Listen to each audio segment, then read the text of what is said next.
So we received information about a patient who had recently been diagnosed with a very rapid disease, would be terminal very quickly, and they had no support from family or friends. We visited this patient 3 or 4 times just to give them information about hospice, ask them what their plans were, see what type of support they needed. The patient had not been ready mentally or spiritually to accept that diagnosis. It was April 15th of this year, which happened to be Good Friday. She had her head covered up with some blankets over her. It took quite some time to talk with her and try and help her, again, understand ways that we could help her as an organization and to support her through this time. She grew very frustrated during this time. She was very, no. So I took my leave, and I was about on the 2nd floor from the 4th floor, and I stopped.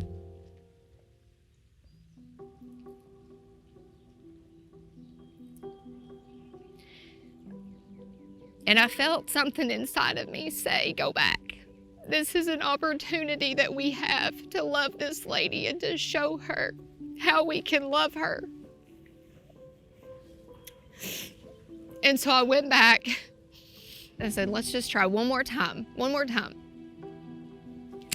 So I went back in and I said, okay. And I called her by her name and I said, you're going. I'm just telling you, you're going. We're going to take you. We're going to get you controlled on this pain that you're having.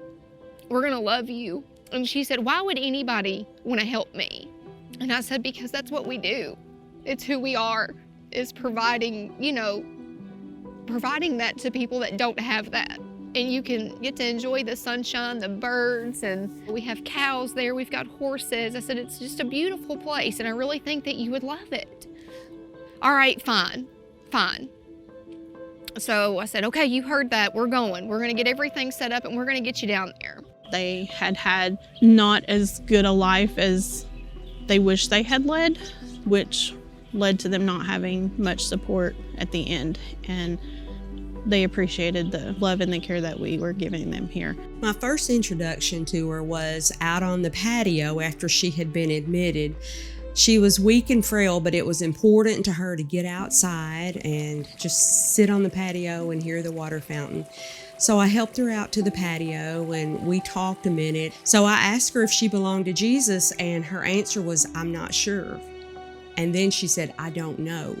I think I was just really touched by how humble she was and by how surprised she was at the love that had been shown to her since she got here. I came in the next day, and the nursing staff said she had a pretty rough night. And I said, I'm gonna go in and see her.